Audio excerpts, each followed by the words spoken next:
What's up, everybody? Super late night cast Mac here, recapping an insane first day of playoff baseball that the Braves are not involved in, and my heart and blood pressure thanks that, because I don't know if I could have done it after the playoff madness that the Braves have been playing in for the last month and a half and stealing the division from the Mets and whatnot. But we'll start with the early game. Shane McClanahan and Shane Bieber were, as advertised, pair of aces, duking it out. Each 7 innings, each basically one mistake.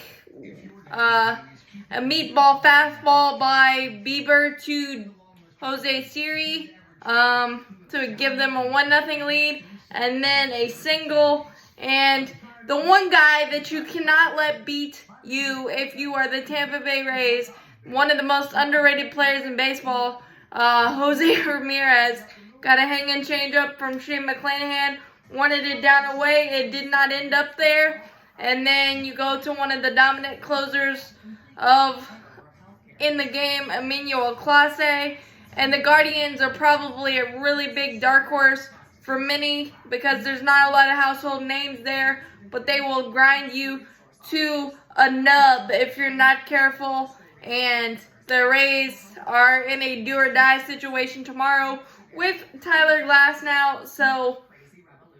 And they've been pretty limpy in going into the playoffs, so it'll be interesting to see if they can bounce back. The next one was super wild. Former Braves farmhand Juan Yepez put the St. Louis Cardinals in front with their first ever postseason pinch-hit homer, which is insane considering the history of the St. Louis Cardinals.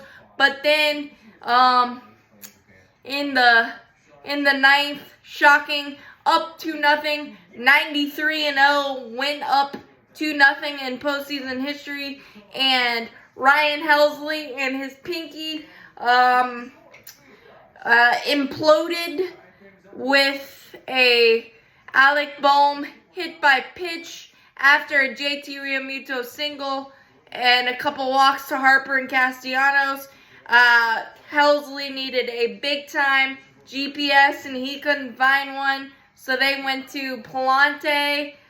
Bases loaded, 1 out, and Gene Segura just served a slider past Nolan Gorman. It was hit hard, but Gorman could have made that play, but it was hit hard for 2-run single. And then the avalanche of death by 1,000 cuts by the Phillies. Bryson Stott could have struck out, didn't, ended up being a single to make it 5-2. Nolan Arenado kind of whiffed on a ground ball that had a little bit more spin, but to make it 6-2. They tried to make it interesting in the ninth. Got a Nolan Gorman RBI single, and Yadier Molina, the tying run at the dish, but struck out against Zach Eflin to end it. I did not like the way the Cardinals managed that, at least when you saw that Ryan Helsley did not have it control-wise, and that might have been because of his finger. He landed awkwardly on it a couple of days ago, and not having anybody up just in case that happened, and the inning kind of snowballed on them from there. Really bad, but got to tip a cap to the Phillies, put the ball in play, something good happened, and the St. Louis Cardinals being with their backs up against the wall after breaking an insane streak.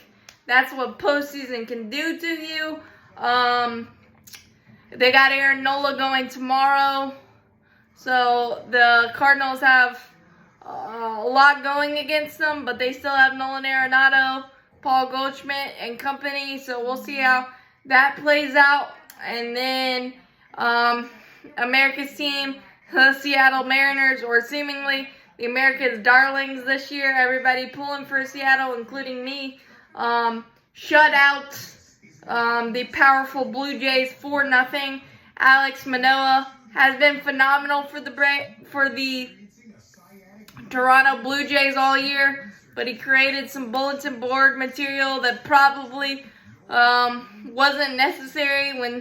When asked about postseason pressure, he said pressure is only something you put in your tires.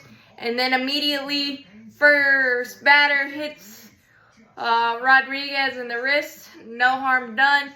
Rodriguez reached base 3 times. And then Cal Raleigh, the postseason hero, to get them to the postseason, became the first Seattle Mariner player ever to homer in his first ever at bat to give them a 3-0 lead after a Eugenio Suarez single, the big dumper dumping on the Toronto Blue Jays hopes, and then so 3-0, and then that's all that Luis Castillo needed, proving that massive package that Seattle gave up was worth every penny, and it was even more worth it with the 5-year, $100 million contract, going 7 2/3, shutouts, 6 strikeouts, no walks, 1 hit by pitch to George Springer, but nothing else. Really, really, really dominant. Only had 1 spot of bother. First and second, 2 outs with Vladdy at the plate when it was 3-0, and he was able to get Vladdy to pop outs in that mess. But that's why you need an ace that you can fully count on, 99, 100 gas. And that Seattle Mariner bullpen is very, very underrated. That Munoz is disgusting. And then in the nightcap, Max Scherzer, Yu Darvish. Think it's going to be a 2-1.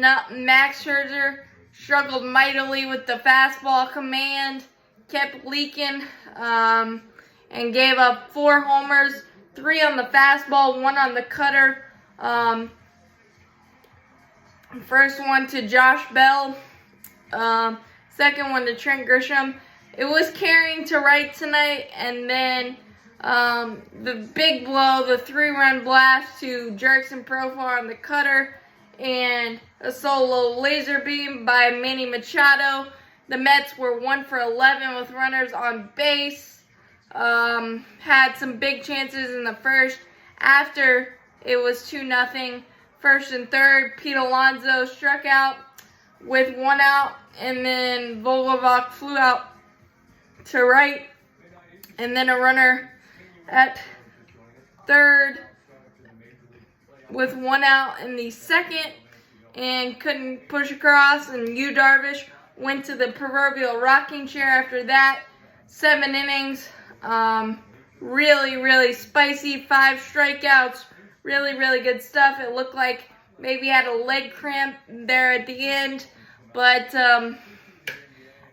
the Mets are on a do-or-die situation with Jacob deGrom, who stumbled the last couple of starts, but it is still Jacob deGrom.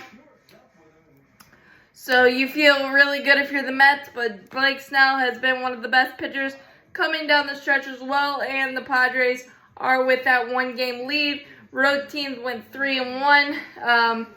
So home field advantage does matter, but it's always the little things, the hit by pitches, the walks, and you got to control the controllables in the postseason. And I don't think the Cardinals did that very well today. At least kind of leaving one of their best hanging out to dry when you saw it kind of leaking oil. You gotta rescue it, and I don't think the Cardinals did that very well today. So that's my biggest takeaway.